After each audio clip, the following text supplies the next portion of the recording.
Hello and welcome to the Fantasy Life Show. Happy freaking Wednesday, everybody. I'm your host, Ian Hartitz. It's a great day to be great, and it's a great day to break down some of the single biggest questions ahead of what's looking like a very eventful week 2 in the NFL. So joining me on this edition of the Fantasy Life Show, Fantasy Life's finest, Dwain "The Rock" McFarland, and we also got our boy Chris Allen as well. And Chris, yeah, man, Bengals kind of sucked last week, but new week, new you. How we feeling?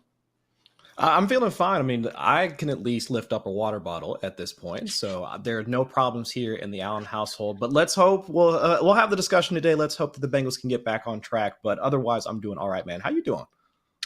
I am doing good, although I do think I might be on the same page with Dwain, where Dwain, it's all fun and games entering 20 plus fantasy leagues until that first round of waivers comes in, and then it's like, you know what?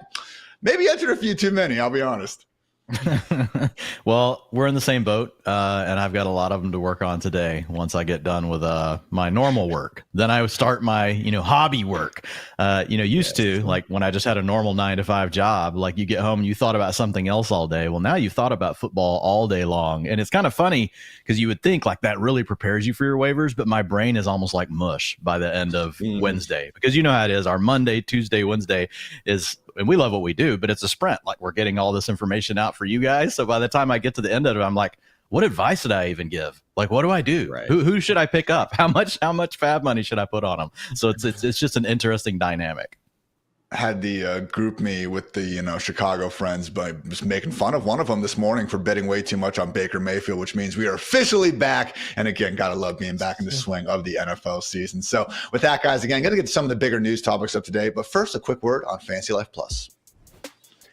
Guys, Fantasy Life Plus is our premium package over here at FantasyLife.com. And all we're trying to do is give you that one extra step, that one little inch to maybe, just maybe, separate yourself from the rest of the fantasy crowd. We have our full consensus rankings and truly some unbelievable utilization data that truly is unmatched in the field. We were talking about it a lot yesterday, but Dwayne's utilization score, again, more correlated with future success than freaking fantasy points. How can you not love that? So not trying to break the bank. If you look at our tier 1 pricing package, it's under $40 per year. Tier 2 is also less than $10 per month. So nothing too crazy, just trying to, again, make you a scholar, hopefully a fantasy champion before too long. So Fantasy Life Plus, check it out. All right, fellas, relatively, I don't want to say quiet Tuesday news day, but for me, there was only one kind of key storyline that we had to spend too much time on, and that is Mike Tomlin saying that as I sit here today, we're preparing if Justin Fields is going to be our quarterback. So, Dwayne, it is contingent on Russell Wilson's calf not feeling, a lot better ahead of this potential revenge game against the Broncos this weekend. But where does Justin Fields fall in the quarterback rankings if he is indeed going to start in week 2? Yeah, I think he's just outside the top 12, but he's in that range where a lot of people, depending on who you have, you're going to be looking at starting him. We talked about it last week. It didn't ultimately come to fruition as far as fantasy points in week 1, only 11.9, but all the underlying things that we would want to see were there, Ian. He had 10 design rushing attempts plus 4 scrambles. So he handled 27% of the Steelers' design run attempts and then a 14% scramble rate. So when you look at those sort of numbers and you go back historically and you look at the game logs, there's a lot of high-end QB1 finishes, and you don't need to be particularly a really great passer to make any of that happen. You get one rushing touchdown, you come up with 70, 80 rushing yards, even 150 yards passing with one passing touchdown is going to make you one of the top 4 or 5 quarterbacks on the week many times. So yeah, Justin Fields definitely in play as a starter. So if you've got someone that's in a tougher matchup, I would definitely lean to Fields. Only 4 quarterbacks with double-digit carries in week 1. Jaden Daniels, Lamar Jackson, and yes, Justin Fields, Jalen Hurts as well. So, Chris, I mean, when Dwayne is explaining the rationale, which I agree with for getting behind Justin Fields, it really doesn't sound all that dissimilar from what we were talking about with Anthony Richardson, for the last month and a half. Yet, of course, Anthony Richardson is someone that was regularly going as a legit top 5, top 6 quarterback in fantasy, whereas Justin Fields is falling outside of our top 12. So, yes, I agree. We'd rather invest in the Shane Steichen offense over the Arthur Smith experience. But could you see, Chris, Justin Fields actually, emerging as someone that needs to be in starting lineups here before too long? I mean, I don't see why not, because a lot of the points that Dwayne laid out, at least lend themselves to him being like the quarterback one that we would expect him to be. Because if we aren't going to expect like a high passing offense, I mean, George Pickens, the most that he had like throughout the game on Sunday, like he wound up having 85 yards. Pat Fryermuth bringing up the rear, like more or less like from a passing standpoint with around like 30 yards. So it's not like Justin Fields is bringing along like a number of pass catchers. It's more about what he can do on the ground. And so if we can continue to see that, we can expect to see that for Justin Fields in week 2, then at least the floor is there for a guy like Justin Fields. And really, like, that's really all I care about at this point. And then if he winds up popping off for a large passing game, which against the Broncos, not necessarily thinking that's going to be the case, I can at least expect like that floor performance for Justin Fields. And then we'll hope to see some of those explosive gains like at some point down the line. But for right now, if I can at least project that like for Justin Fields in week 2, I think I'm okay with that. QB 6 in fantasy points per game among all QBs with at least 8 starts since 2022. So we have seen the highs, at least in fantasy land. And to be fair, I do think some of the flack on Fields with the week 1 performance was a little bit overblown. I saw the passing charts. I understand he wasn't attacking the middle of the field, but, also could have been a play design issue. And also that is where Jesse Bates is roaming. So had not 1, not 2, but 3 truly big time throws, all to George Pickens as a matter of fact. So again, certainly someone that has plenty of talent, was a top 10 pick once upon a time for a reason, and we've seen him offer that fantasy upside. Don't be afraid to get Justin Fields as a high-end potential QB2 for now, and maybe someone that's going to be gracing the top 10 before too long. So yeah, guys, that was a major news item, but we did get some injury updates that I do want to run through now. Namely, Ian Rapoport reported this morning that Christian McCaffrey is quote-unquote a long shot to play this week. Coach Kyle Shanahan did confirm that while he probably would have played in week 1 if it was a playoff game, he is dealing with Achilles tendonitis. Does not sound great. So currently considered day-to-day, could be another week with Jordan Mason leading the 49ers backfield. Ian Rapoport also reported the NFL does not plan to place Browns quarterback Deshaun Watson on the commissioner's exempt list following his latest sexual assault allegation. Mike Garafolo has said that Lamar Jackson is expected to return to practice this week, was not out there on Monday due to general soreness. Dolphins rookie RB Jalen Wright, when speaking about Devin Achane and Raheem Mostert, who have not practiced this week, said they may be a little banged up, but I still expect them to play. For whatever that is worth, we appreciate Jalen Wright going out there and giving us the injury update that, again, none of the beat reporters can apparently do. Also, Jerry Jones says he's optimistic about Jake Ferguson playing this Sunday. I will say Jerry Jones likes to say a lot of things on his weekly Tuesday radio shows, so not necessarily treating that as gospel, but it does, again, show that Jake Ferguson not dealing with the most severe knee injury in the world. And finally, when things couldn't get too much worse for the Panthers, they did. Stud defensive tackle Derek Brown will miss the rest of the season and was placed on IR. So Chargers up this week. Gus Bus and J.K. Dobbins maybe going to have even bigger holes to run through than normal. So that was the news, everyone. And now a quick word to our friends over at Experian. Experian is to your finances what FantasyLife is to your fantasy league. It's a tool and resource designed to make your life easier, and the Experian app is accordingly free to download and serves as a one-stop shop for managing your financial health. With so many spending and subscription details to track, let Experian handle it for you. They'll help you find and cancel your unwanted or forgotten subscriptions, helping you save money and focus on what really matters. That's right, winning your fantasy league. Download the Experian app today. Just note that results will vary. Not all subs are eligible. Savings are not guaranteed. Paid membership with connected payment account required, and see Experian.com for details. Guys, before we get into some of the biggest questions ahead of week 2, why don't we take a quick step back and pay some freaking homage, because if there's one thing we love in this world, it is fantasy points, but also homage. Just very comfortable t-shirts. We're all actually rocking the NFL Jam styles today. I got Steve McNair and Eddie George. Chris has Joe Burrow and Jamar Chase, and our resident Texan, Dwain McFarland, Troy Aikman, and Michael Irvin. So, Chris, we'll start with you, man. Maybe not the prettiest week 1, but let's face it. I mean, you've been watching the Bengals for a long time. Even in these short 3 or 4 years together, a lot of really good moments from Joe Burrow and Jamar Chase. Yeah, and I think that's the thing that I always try and harken back to when I'm not for my own personal mental health, right? Like, especially after a terrible week 1, which has been the case for some time. But I'm going back to the night before we wound up playing the Bills in the playoffs just a couple of years ago.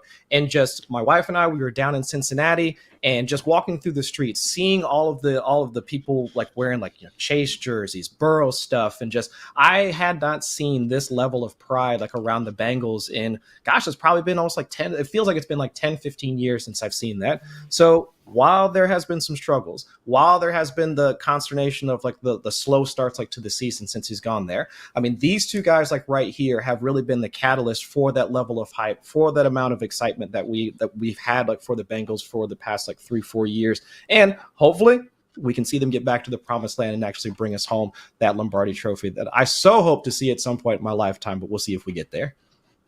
As someone who spent 2 years in Cincinnati recently, I can attest to Chris. I mean, my gosh, man, during those playoff games, every single local business seemed to have some Bengals propaganda going on at their store. Very cool time to be around. Hopefully more of that this year. Dwain, favorite Irvin to Aikman moment. Go.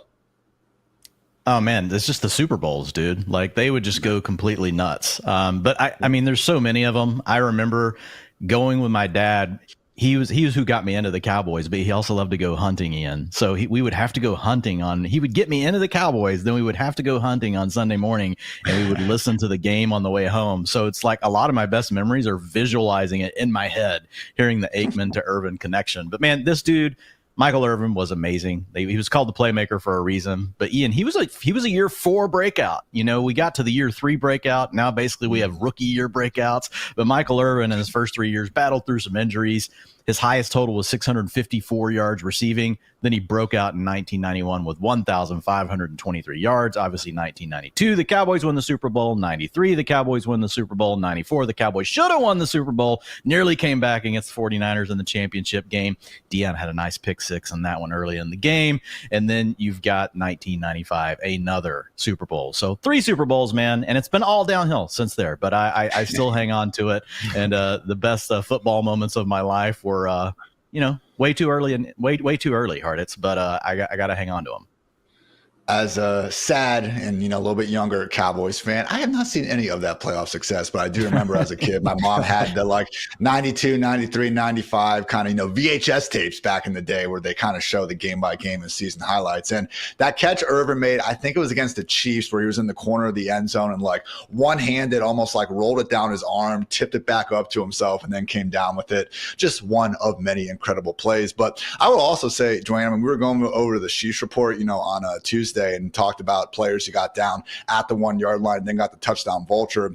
I don't think we have the play-by-play data going back then, but oh my gosh, the amount of times where Irvin got tackled out the 1 and had to watch Emmitt Smith then dive into the end zone would have been a staple in our, fantasy life Sheesh report. So sheesh indeed there. And then, Steve McNair and Eddie George, hanging out here for your boys. So this will give a shout out to Eddie. I know people love to look back at these stats. We see Tom Brady versus Patrick Mahomes first 50 games in the league. The game has changed, and we even see some Eddie George slander now, when in reality, guys, he was one of the NFL's best running backs for a good 5 or 6 year stretch, won a Heisman at Ohio State. And I understand he didn't exactly average 5.5 yards per carry out there, but different time, different game. And when you have a personal rivalry and seemingly blood feud with Ray freaking Lewis, I do think you were pretty important to the cause. So Eddie George and Steve McNair, may he rest in peace. We appreciate you, and we appreciate all these former great stars, and Chris's case, hopefully, not former great stars, hopefully still great stars, as we pay homage to them all. So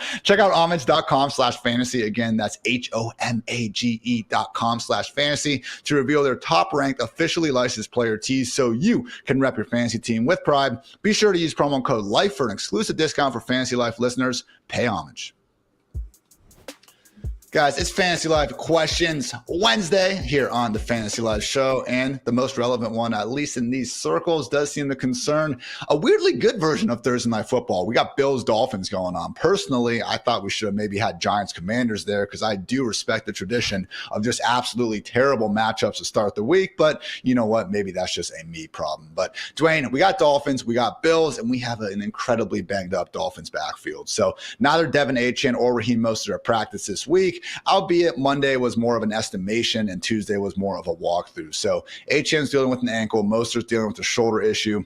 Let's assume for a second that they're out, because obviously we're starting Achane if he is going to play, and a similar sentiment is true for Raheem Mostert. How do you think this goes between Jeff Wilson and Jalen Wright? I think that Jeff Wilson will probably get the start, and he'll get more of like that, what we've seen from Mostert, and then Jalen Wright moves really more into the Achane role. Now, it's a matter of how much do they trust him on pass downs, but we know the guy's absolutely electric. He was not active last week, but we saw him doing some really good things in the preseason. He was a guy that tested really well in the combine. He's the perfect player, for this scheme, Ian. This scheme is all about speed and stressing out the defense at absolutely every single point. And Jalen Wright gives them that. So if you have Jalen Wright on your team and you're worried about, the fact that he wasn't active last week, I definitely would not be dropping him, even if we don't think that he's going to play this week, Ian. But if we are in a situation where he does play, that I'm thinking that we're probably looking at, Jeff Wilson Jr. as a mid-range running back 2, and then Jalen Wright is a high-end running back 3 with obviously massive upside. The Bills are a team that invites you to run the football. Like, they gave up a lot of rushing yards per game last year. They already did that in the opener this year. Now, some of that came down to Kyler Murray running around, but we saw James Conner have a really good week. So they want you to run. And the Dolphins are very willing to do that, as much as they make huge plays through the passing game. And that's where a lot of explosiveness comes from, because you have Tyreek Hill and Jalen Waddle. They're very committed to the running game. So I think that both guys would get their opportunities. Both would be in a lot of fantasy lineups this weekend, especially if you play in larger leagues. Dolphins #1 in expected PPR points per game from their RBs last year. And while things weren't going great on the ground in week 1, Jeff Wilson actually was the most efficient back. Now, I know it only came on 5 carries, but showed a little bit of juice out there late, averaged 5.2 yards per carry. And I mean, my God, the yards after contact numbers and the missed tackles forced numbers, top 6 among all qualified running backs. So again, small sample size, but Chris, I do feel like people are almost pushing Wilson off to the side. And I think Dwayne spelled it out. Yes, we have plenty of Jalen Wright upside for the rest of the season, but at least for this week, Chris, you just need one guy to go. I mean, how can we not expect Jeff Wilson to be the starter and at least get more touches for week 2 in and of itself? Well, I think it's more of we want to see like the bright, shiny new toy out of the Miami backfield. And that was the thing over the offseason. Like, once we saw Jalen Wright go to the Dolphins, we know that Mike McDaniels loves to use speed as much as possible. Everybody got on board when it was more of Jeff Wilson that was involved. And so I do think that to Dwayne's point, if we wind up seeing Jeff Wilson get more of the early down work, that base down work, and even once they get into the goal line, like, that's where like Jeff Wilson might be able to make his bones. But if we are also thinking about the fact that Achane was actually running like at least 40% of the routes like on Sunday, and that could be the kind of the area where Jalen Wright actually starts to become more of a PPR type of play, then if you are in those types of leagues, I would say that if you want to try and like play him this week, that would be the way that I would try and attack this game. Because the concerns for the Dolphins offensive line, that is where like Wright might be able to be the better play. But if they do wind up making it into the red zone, and with the explosives that we do know that Miami's capable of doing, like, that's where like Jeff Wilson might be the play as well. So both of them, I think, are in play for Thursday night. Obviously, Wilson, long history with Mike McDaniel dating back to their days with San Fran. And no, I'm not trying to say he's this special prodigy of a running back, but he did have over 1,000 total yards and 6 touchdowns all the way back in 2022. And I think the overall usage for Raheem Mostert has surprised us over these past 2 years as well. So wouldn't exactly count out the 28-year-old veteran just yet. And the final note, guys, as provocative as the whole, well, Devin Achane was a healthy scratch in week 1 last year, and so was Jalen Wright this year. It was at least a little bit different because Achane did suffer an AC joint injury in the preseason. He was listed on the injury report throughout week 1 with said injury. And yes, he did practice in full and didn't have an official game designation. But as we've seen literally this last weekend, sometimes things do get wonky when you're on the injury report. So Dwayne, final point here. Again, you mentioned kind of this mid-range RB2. So again, let's assume Achane, let's assume Mostert are out. When I throw around names like Ramondre Stevenson, Aaron Jones, Brian Robinson, Jerome Ford, are those the sort of guys you think we should be lumping Wilson and perhaps Wright in, or do you feel like a better, I guess, certainty with their touches? I still feel a little bit more certain about guys like Jerome Ford. I think we know what we're getting. Like, he had a great utilization score last weekend, so I would still lean to him. You have to get a little bit past that group, in my opinion, Ian. And also, like, it just really depends on like how sure we are about how this is all going to work out. There's also a chance that, one of these guys of Mostert or Achane is active, but we're not sure how, involved they're going to be in the game plan. So you know how this goes. There's a lot of different layers that come in. If both of those guys were truly declared out, then yeah, I would say right around the Aaron Jones, you're getting into an area where you've got a matchup against the 49ers. I might start Jeff Wilson over Aaron Jones. I might start Jeff Wilson over Ramondre Stevenson. So I think those are the names that you get to where I'm like, okay, I would probably be willing to do it. Like the perfect spot is probably like J.K. Dobbins, Brian Robinson Jr., some of these other guys that we know are going to still split carries, but we like what we've seen from them overall. So I would put them right in that range. Yeah. Love the layers on that analogy. Running back evaluation, just like an onion, guys. You heard it from Dwain McFarland yourself.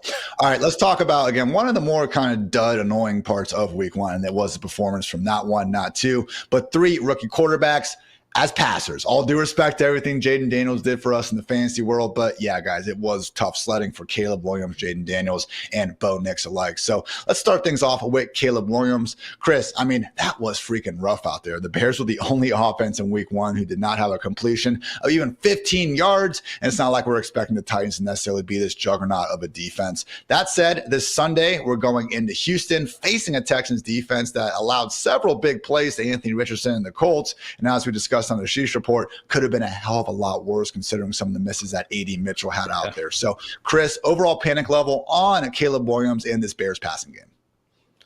I'm not as concerned for Caleb Williams specifically. It's more about the Bears offensive line. According to, I think it was Pro Football Reference, the amount of time that Caleb Williams had in order to actually either throw a pass like before the pocket started to collapse, 2.1 seconds. So it's like if the interior part of the Bears offensive line is going to be an issue for them, I do wonder if Shane Waldron, hopefully, like assumption of rational coaching, he does actually start to make some adjustments to their passing game. We start to see Caleb Williams a bit more out on the move. That was a part of his game, like when he was still at USC. And then afterwards, like he can start to get more of those quick hitters, like getting the ball out to DJ Moore faster, getting the ball out to Keenan Allen. And we'll see about what Roma Dunze is going to, what his health status is going to be for week two. But I do think that's where like some of the issues lie in the fact that they thought they were going to have a bit more time to get Caleb Williams comfortable, allow him to actually operate the offense like as intended. But with the problems like with their interior, like their center, both tackles, I mean, PFF grades for all of them, like in the bottom half of the league at each of their respective positions. That's where I think they need to make those adjustments. And then afterwards, let's see how Caleb Williams can actually be as a passer. I mean, dead last in completion percentage over expected amongst all quarterbacks in week one. If they make those changes, we might see the Caleb Williams that we expected at the 101 in 2024. Meanwhile, Dwain, again, the number 2 overall pick, did really good things in Fantasyland. It was just a bit more rough sledding as a passer. Saw some of the Cliff Kingsbury experience out there. We had the 3rd lowest average target depth from Jaden Daniels in week 1. But then again, we get the Giants this Sunday. So I'm looking at our FantasyLife rankings right now, and you have Jaden Daniels QB 6 behind only Josh Allen, Jalen Hurts, Lamar Jackson, Patrick Mahomes, and Anthony Richardson. Dwain, explain yourself, even though I think you're probably right. It's just the rushing, man. Like there's just so much, you mentioned that this is really more about being concerned about the passing, which I think you have to be, but the completion percentage was fine, 71%. Now it was really low, short stuff. The same thing we saw in the preseason. The quick passing game is really what they're trying to utilize.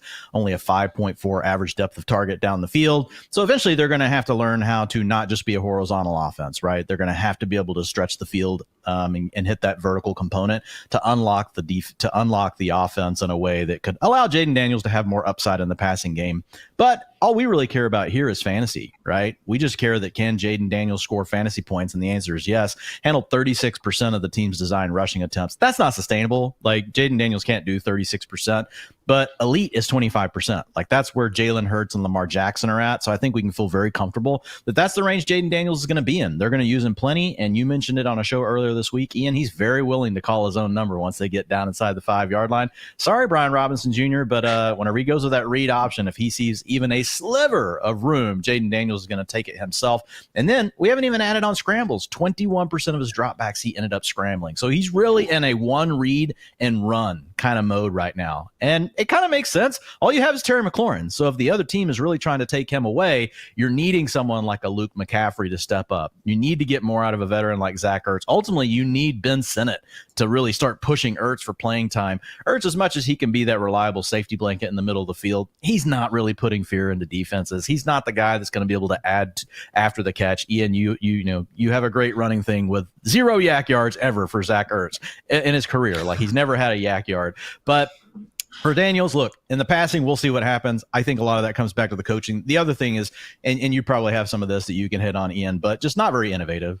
Cliff Kingsbury not moving players around, very low in motion rate in week one. Also didn't really even use that much play action. Well, actually with play action, they might have been a little bit better. They were towards the middle of the pack. They were 15th in play action pass rate last weekend, but they were near the bottom in motion. So when you only have one playmaker like Terry McLaurin, let's get him inside more. Let's get him in. Let's get him moving at the snap. Let's have him running full speed at the snap. Cliff, you don't even have to come up with all these ideas on your own.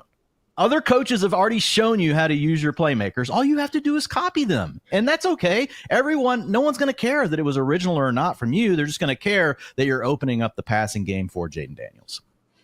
Copycat league, as they say. So yeah, hey, we saw one miss in the start of the second half where Terry McLaurin did get open down the sideline. Better ball could have honestly been a 70-yard touchdown and maybe changes our opinion on the entire situation. But yeah, at least for now, Daniel's someone who had the worst PFF passing grade of these three rookie quarterbacks. But again, saved the day rushing. 77 rushing yards on just scrambles last week, guys. That was the highest single game mark from any quarterback dating back to week one of last season. And finally, Bo Nix, who honestly I don't even think we need to talk about, just because he's going up against TJ Watt and the Steelers this week, and that is going to be absolutely miserable. So shout out to Nix for actually looking pretty freaking athletic out there. He ended up logging the fastest ball carrier time by any quarterback in week one at over 20 miles per hour. But yeah, if you're starting Bo Nix in fantasy this week, good luck to you. I do have one dynasty league where I have to do that, so good luck to me. All right, guys, let's get into, I would say, the most disappointing kind of offensive performance of week one when considering the matchup and overall expectations. And that's right, it is Chris Allen's resident home team, the Cincinnati Bengals. So Chris, we'll start with you, man. I mean, from a schematic standpoint, left a lot to be desired, which is typical of the Zach Taylor experience, but also Joe Burrow not pushing the ball downfield. Jamar Chase not exactly looking like the world beater we've seen him to be. Even the run game wasn't exactly, playing with fire and just catching fire, I should say, all over the place. So what went wrong, Chris, and do you think they can correct it ahead of this Sunday's date against the Chiefs? I hope. Now, whether or not that's going to actually matter and turn it into a victory for the Bengals, I have my doubts with that. I think they're 6-point underdogs, since they have to head over to Arrowhead, for this weekend. But from a schematic standpoint, it does seem like a lot of the issues that were present in week one of last year are still there. I mean, they're not trying to take the shots downfield. Joe Burrow, I think it was around 5.6, 5.7 air yards per attempt, which is one of the bottom five in terms of all passers for week one. They're just not taking those shot plays. And I know Bengals fans, or just anybody that's rostering Jamar Chase, is going to instantly remind us that Chase had food poison, I think, on Saturday. Reports indicated, or this might have been a comment from Joe Burrow after the game was over, that he didn't even know that Jamar Chase was going to be playing until he arrived at the stadium on Sunday morning. So there was going to be some level of disconnect between Joe Burrow and Jamar Chase. And when the team has to toss out Trenton Irwin, Charlie Jones, as your wide receivers 2 and 3, Andre Yoshivas, which we all thought was going to be the wide receiver 3, now thrust in this wide receiver 2 role with T. Higgins out with the hamstring. I mean, this is what you're going to get. Now, I will say at least a couple of the positives. It did seem like from a pass protection standpoint that the Bengals the process worked for Joe Burrow. From a pass protection standpoint, Joe Burrow did have one of the lower pressure rates that he's had for quite some time. But still, we need the offense to execute. I mean, if the guys up front are doing their job, the hope would be that the passing game would be able to take over afterwards. So from a schematic standpoint, let's hope that with Chase being healthy, let's hope with a full week of practice for him and Burrow, they can start to get back and clicking what's more the intermediate shot plays that actually made that offense more explosive. And then let's hope that any one of the tight ends that they have can actually come down with the freaking football or hold on to the football once they get inside of the red zone and actually get points on the board versus giving the ball back to the other team. But otherwise, it's going to be tough sledding going up against Patrick Mahomes and the Chiefs. I realize that. But if I can at least come out of week 2 thinking the offense has a chance to actually be more potent than they were in the first couple of weeks, then I'll at least be happy about that. Chris, of course, referencing the dime to the corner of the end zone that Mike Gesicki, upon further review, did not maintain possession of. And then the very next play, Tanner Hudson rumbling into the end zone, but pulled a Travis Etienne and fumbled the ball before he could cross the plane. So, look, I thought Burrow, actually, when he did choose to throw downfield, looked pretty fine. I mean, the literally only one target he threw, Jamar Chase, more than 10 yards downfield, right down the seam, good velocity, everything looked good. The problem was it just didn't happen all that often. And maybe we got to give more credit to Jared Mayo and the schemes that he and the Patriots were able to put forward. But Chase, with one target thrown at least 10 yards downfield, only the 5th time in his career that has been the case. So, Dwayne, I mean, we've seen the Chase game-breaking moments. We saw it literally against the Chiefs defense when he went for 266 and 3 touchdowns as a rookie. We'll see if T. Higgins is out there, but are you considering moving Chase, at least a decent amount down the ranks after we saw in week 1? Not really. I mean, it's a little bit of a tough matchup against the Chiefs, right? They're probably going to try to bracket and double Chase. We also still have this outstanding contract situation. I don't really know what to believe. Maybe Jamar Chase was sick. Maybe he wasn't. Maybe he just wanted to be on the field to make sure he told that game. I'm not saying that's the case, but I don't know. So I don't know for sure what's happening. So he's a guy that's moved down a little bit for me, Ian, but he's still Jamar Chase. He's still playing with Joe Burrow. So it's like, how far down the ranks can you push the guy? Like, there's no way you're going to get him out of your top 12 wide receivers. Maybe you find a way to make him a low-end wide receiver 1 for now. Maybe you have a couple of, really good wide receivers and matchups with high game totals this week that you can just bump, a spot or 2 ahead of Chase. But he's going to be in most lineups. Even if we push him down that far, he's going to be someone's wide receiver 2, right, at worst. So when I look at Jamar Chase, it's like you're starting him. If he's playing, I also think this is very simple. Let's just get these guys healthy, because Zach Taylor's not competent enough to turn this around on his own. He doesn't punch any of the easy buttons that add fantasy points, which also just mean, guys, catches, yards, and touchdowns, which is the same thing you should be interested in if you're an NFL head coach, is what we want as fantasy managers. He doesn't do any of those things, and he has not ever done them in his career. He still doesn't do them. So you just need Joe Burrow to be healthy, and we need T. Higgins back. When you have those things, it doesn't matter. You can mask over the fact that Zach Taylor is not really adding anything to the offense, because those are 3 really good players. That's what the Bengals need. Once they're healthy, they will be fine.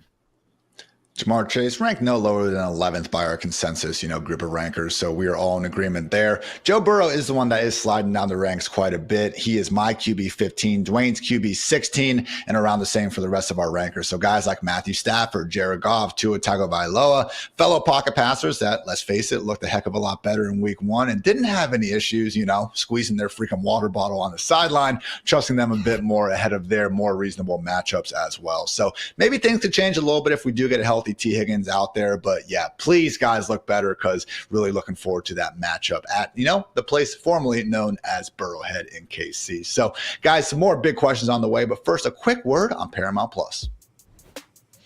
You won't miss a minute of the action when you stream the NFL on CBS Live on Paramount Plus. Stream every local, national, and postseason NFL on CBS game live all the way through the AFC Championship. That's right, on Paramount Plus. Download Paramount Plus today to start your free trial and unlock a season of epic moments, including all your local Week 2 games. Again, only on Paramount Plus.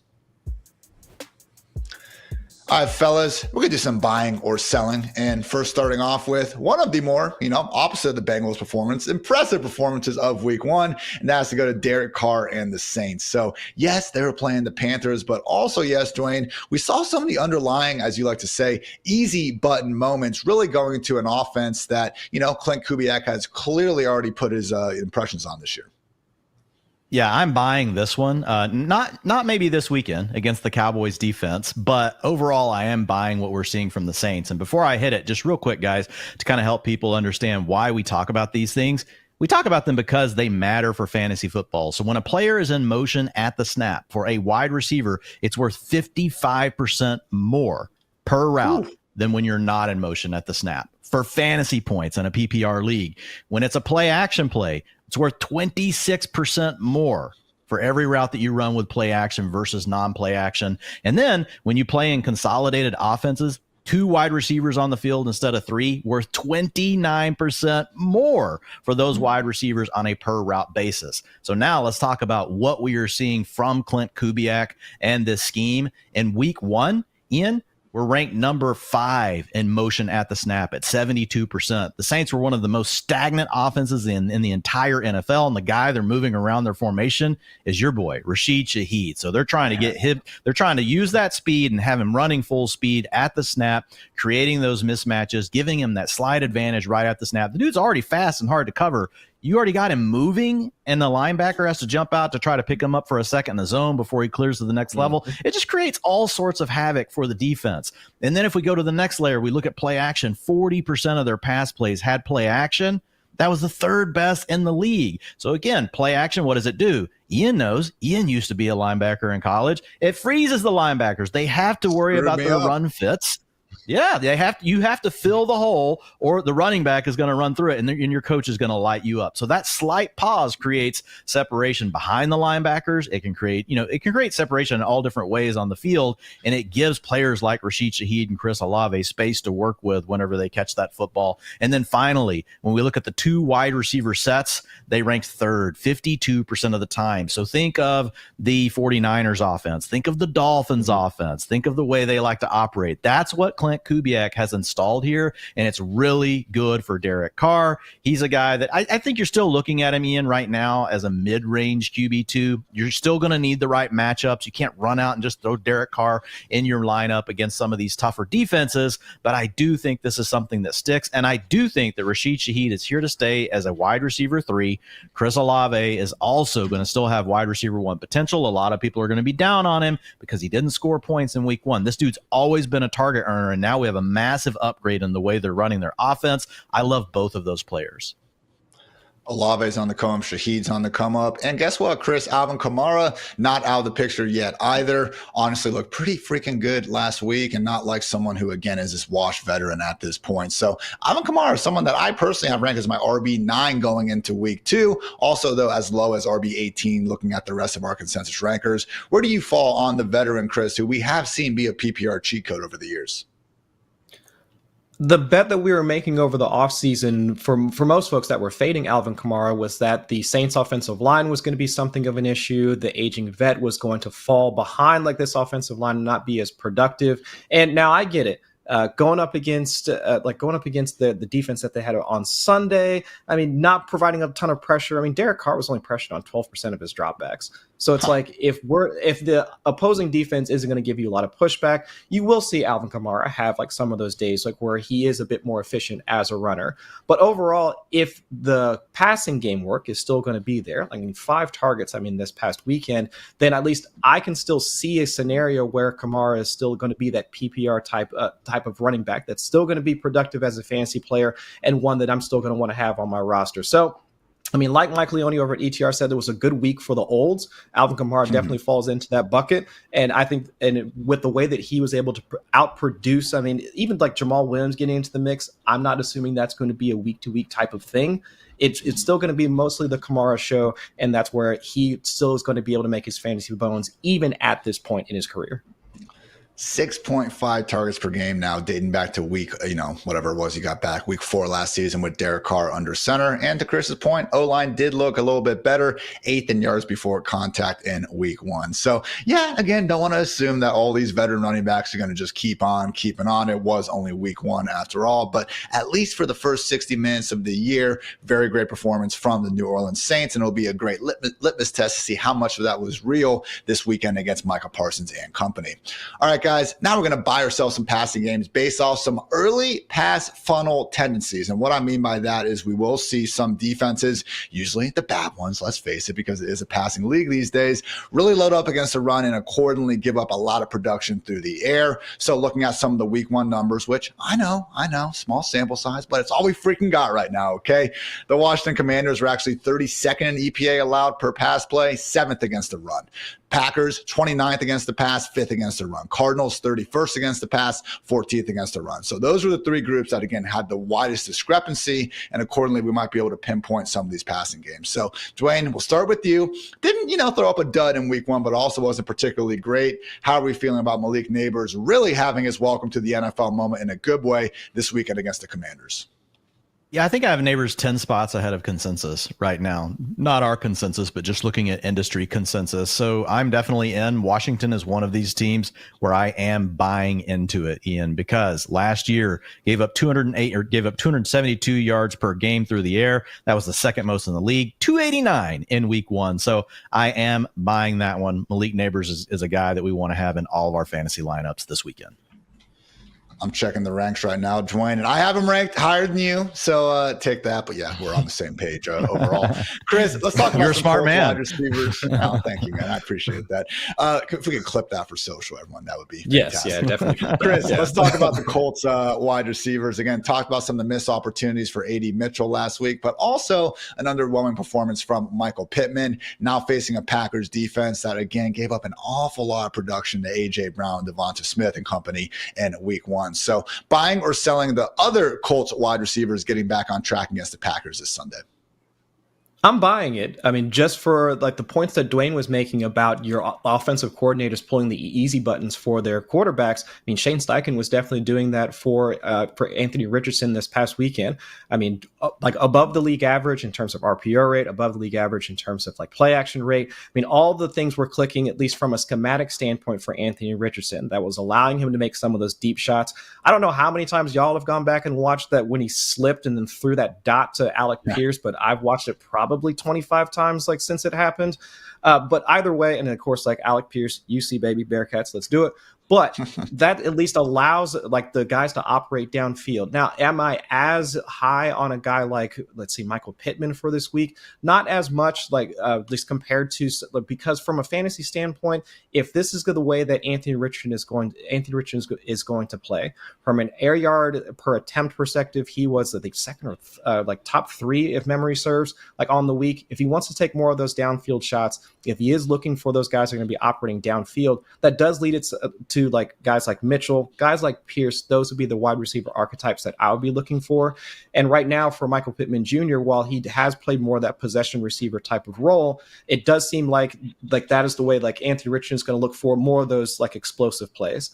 And like against Green Bay, let's hope that the game script at least allows it so that the Colts still want to play more of an let's continue passing versus leaning on the run.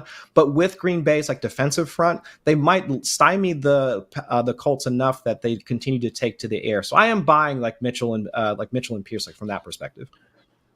Week high and just absolutely ridiculous 17-yard average target depth by Richardson in week 1. And to Chris's point, Alec Pierce, 39-yard average target depth. Ashton Dulin, 19 yards. A.D. Mitchell, 17 yards. Michael Pittman, just 9.7 yards. So again, certainly the wide receiver 1, also not probably going to see that many underneath targets like we have with the Gardner Minshew experience last season. Dwayne, last one, Cooper Kupp and company against the Cardinals. Now, I have my rankings go live on FantasyLife.com last night. You guys should go check it out. And when I had to pick my number 1 flex of the week, I couldn't get off of Cooper Kupp, man. This dude is going to get freaking 15 plus targets and maybe even a couple rush attempts against a Cardinals defense that, again, was already 31st in EPA allowed per dropback against a Bills offense that, again, certainly breaking in plenty of new wide receivers in their own right. So we all love Cooper Kupp, Dwayne. I don't think that's, the craziest thing to say, but talk about maybe some of the other options. Demarcus Robinson, Tyler Johnson, maybe even Colby Parkinson, who I did glean from your utilization report, had a bit better role than maybe the box score indicated. Yeah, the challenge with those guys is none of them are target earners, right? I mean, the only target earner right now on the team is Cooper Kupp. Demarcus Robinson is going to be out there all the time. So I could see him falling into a wide receiver 3 performance against this secondary. I'm not as sold on Arizona being as bad as we think they are as we are with the Commanders, right? They were really bad last year. They were bad to start this season. You go look at their cornerback depth chart. Like, you don't even know who any of these people are. And they all have red next to them when you read their PFF coverage grades. Cardinals are a little bit more of a mixed bag. So are actually the Packers. So I'm not as confident in these two matchups. But having said that, I do think Demarcus Robinson would be the safest one from the Rams if I'm hoping that one of these guys comes up with a wide receiver 3 performance. Tyler Johnson, Ian, would be the other one if you're in a really deep, gross kind of league where there's no one on the waiver wire kind of thing. Tyler Johnson had a 65% route participation last week. played a lot from the slot, got to play a lot of the underneath stuff. So there's a chance there, but we kind of saw a spike from him last year, and then the other guys worked their way into the lineup. The Tutu Atwells, Jordan Whittington was good in the preseason. So not quite as confident in this one as earlier, but I am with you. I was so torn with Cooper Kupp. I ended up keeping Tyreek Hill as my number one wide receiver, but I put Cooper Kupp number 2 ahead of CD Lamb. Yes, I am a coward. It's a very Tyreek Hill. Very reasonable thing to do. But yeah, man, it should be a fun game. Like, I just hope the Rams offensive line can hold up enough to let Stafford and McVay work their magic, because otherwise, guys, could be a really fun one here between two defenses that have not proven much to us so far. So Lions and Buccaneers, highest game total of the week right now, 51.5 points, but tied for second. Yes, we got the Thursday night shootout between the Bills and Dolphins. And also, that's right, Kyler versus Stafford, Cardinals and Rams. Really some good games on the docket this week. And we're going to get into some of those matchups here in just a second. But first, a quick word to our friends over at DraftKings. Hey everyone, with the football season kicking off, it is the perfect time to dive into the action with our partners over at DraftKings, the #1 place to bet on touchdowns. And right now, all new customers who bet $5 will instantly get $250 in bonus bets and 1 month of NFL Plus Premium on us. That is something we can all celebrate. Download the DraftKings Sportsbook app today and sign up using our promo code FANTASYLIFE. The crown is yours. And stay in on the action. Use your $250 in bonus bets to bet anytime touchdowns on DraftKings. DraftKings is the place to bet touchdowns. If sports betting is not yet available in your state, don't worry. You can still join in on all the fun with DraftKings Daily Fantasy and have the shot to win cash prizes. Download the DraftKings Sportsbook app now. Again, new customers use our promo code FANTASYLIFE and bet just $5 on any wager and get $250 in bonus bets instantly. That's promo code FANTASYLIFE only at DraftKings Sportsbook. The crown is yours. It's matchups of the week time, fellas. And first, we're kicking off with, again, a prime time affair between the Bills and Dolphins. Obviously, week 18 last year did go to the Bills and accordingly the AFC East. But if you remember that game, we had a tip touchdown to Trent Sherfield, I believe it was. We had a Deontay Hardy punt return. Really wasn't a matter of the Bills, necessarily masterclass in their way over an overmatched Dolphins squad. That said, a lot of injuries in the Dolphins side of the ball and the Bills offense. While they look good in week 1, still a bit unproven in the post-Diggs era. So, Dwayne, we've already talked a good amount about the Dolphins kind of side of the football, the running backs. I think we all kind of trust in Tua and company. But anything sticking out from a Buffalo perspective, especially with what you saw from their wide receiver and tight end week 1 utilization? Yeah, I mean, there were several things from a utilization perspective with the Bills. Number one, James Cook really had the largest role that we've seen from him under Joe Brady. He had 68% of the team's rushing attempts. So that was really good. 60% snap share. He's typically been stuck around that 50 to 55% of the rushing attempts. So seeing a guy get close to 70%. And he also even got some of the work inside the 5-yard line, Ian. He had the lone carry out of the running backs inside the 5. Obviously, Josh Allen is still going to steal a lot of that work. But it was nice to see them willing to give him that carry. So James Cook is a name to remember. And then at the wide receiver position, it was really Keon Coleman, that caught my attention the most. I mean, he was out there a ton early in the preseason and with the starters. And then this weekend, 90% snap rate. So he looks like their top wide receiver. Also had a 23% target share. I feel like this is a really under talked about thing because I think people have their minds made up that because Keon Coleman's more of a contested catch guy that, he's not going to end up being good. Guys, there's all sorts of different, archetypes of wide receivers that end up being good in the league. And the thing we saw in week 1 was that Josh Allen is willing to throw to a guy that maybe not is what we would call traditionally open, but he's open because it's like, hey, I might look covered, but I'm still open if you're willing to put the ball where only I can catch it. And Josh Allen did that some in week 1. So that 23% target share, 90% route participation, I feel like our industry should be a lot more excited about that. I get it. It's not a guarantee that he's going to suddenly be this great player, Ian, but would it surprise us if Keon Coleman's suddenly a wide receiver 2 for, the rest of the season? Like, it wouldn't surprise me. I think you at least have to look at him as a high-end wide receiver 4, low-end wide receiver 3. That means he is definitely in play. And the last thing I'll say, Dalton Kincaid, guys, he had plenty of routes.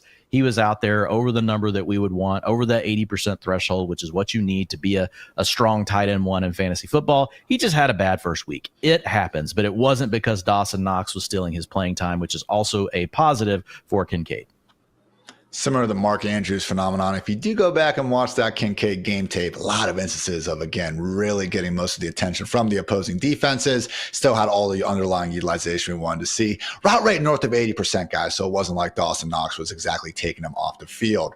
Chris, we'll go to you for the smash matchup of the week. That's right, it is the highest game total at 51.5 points. You know, if you would have told me 3 years ago that we were just hyped to see Jared Goff duel Baker Mayfield, I might ask you what you're smoking. But in the year 2024, man, it is legitimately looking like a lot of fun. What are you most excited about seeing in this NFC divisional round rematch?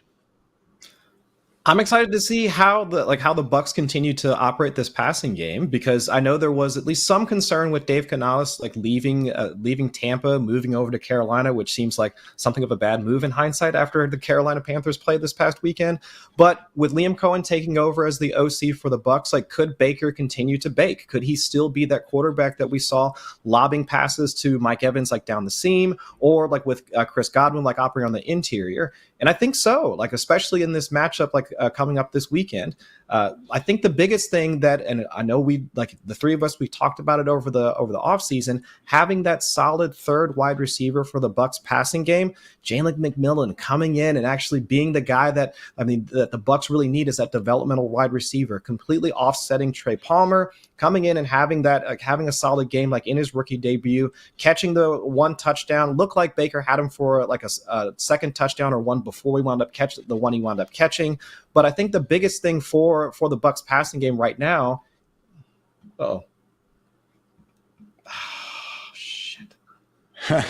biggest thing going for the Bucks passing game is that we got the Lions playing so much man coverage that, guys, Jalen McMillan, to Chris's point, had the one touchdown, also dropped another one, and also got wide open on a crosser and missed, and also drew a DPI at the 4-yard line. So just a little sneak preview of my week 2 manifesto. We have a situation where I do think it could not be Mike Evans, maybe not even Chris Godwin, but Jalen McMillan really going off against this Dolphins secondary. Chris, Dwain takes us to our final matchup we want to break down. It is our Paramount Plus matchup of the week. That's right, it is the Bengals at Chiefs. So again, Dwain, we've talked about, please, Cincinnati, just look better. But already looked pretty freaking good. It was the Kansas City Chiefs, and the potential now to get Hollywood Brown back. I mean, Dwain, they had to face the Ravens in week 1. Now we're getting non-Ravens defenses. Ceiling is the roof for Patrick Mahomes and company. Yeah, I mean, Mahomes, he might throw for over 300 yards per game this season. I mean, he had a tough matchup in week 1, and he nearly got there. We already talked about Rashee Rice. Obviously, this is a guy that looks like a borderline wide receiver 1 in fantasy. He had a 33% target share in week 1, a 7.3 utilization score. The best you can get there is a 10, guys. And so whenever you look at the rest of this lineup, you just mentioned it. If you get Hollywood Brown back to go with Xavier Worthy, who already flashed that big playability, and you got Travis Kelce, it's like a pick your poison thing. You can't cover all of these weapons no matter how good your defense is. So this unfortunately looks like a situation where Cincinnati is really going to be overpowered, Ian, unless we have a full strength Jamar Chase and at least a 90% T Higgins. If we get that, then I think this game could end up looking more like a shootout. Maybe we get lucky on it. But right now, I would say the Chiefs are going to easily cover this game. I just don't think it's going to be close. The Bengals, even if they get their players back, they're just not in rhythm yet. I think the Bengals are actually going to be fine at some point in the season, and we're going to love them in fantasy football. But for this week, I think it's a situation where they fall behind early. That's going to make them predictable. And then the Chiefs also happen to have a pretty good defense, guys. They can cover these players. So I think it's going to be a situation where the Chiefs win this game pretty easily. Could see this one getting uglier. And I think Chris agrees. That's why he had to dip out on us. Nah, I'm just kidding. He had some technical. I would have jumped too before this. It seemed like the right situation for it. So again, guys, remember, you can catch this matchup on Paramount Plus. I invite you guys to go start your free trial over there now to get a season of epic moments. And again, all of your local week 2 games up and through the AFC Championship. So fun show. And guess what? We'll be back this time tomorrow with some rankings discourse between myself, Dwain, and the one, the only Matthew Friedman. So appreciate you guys for tuning in. As always, for Dwain, for Chris, for producer Matt, for producer Kelsey, I'm Ian. Thanks again for tuning in to the Fantasy Life Show. And until next time, take care, everybody.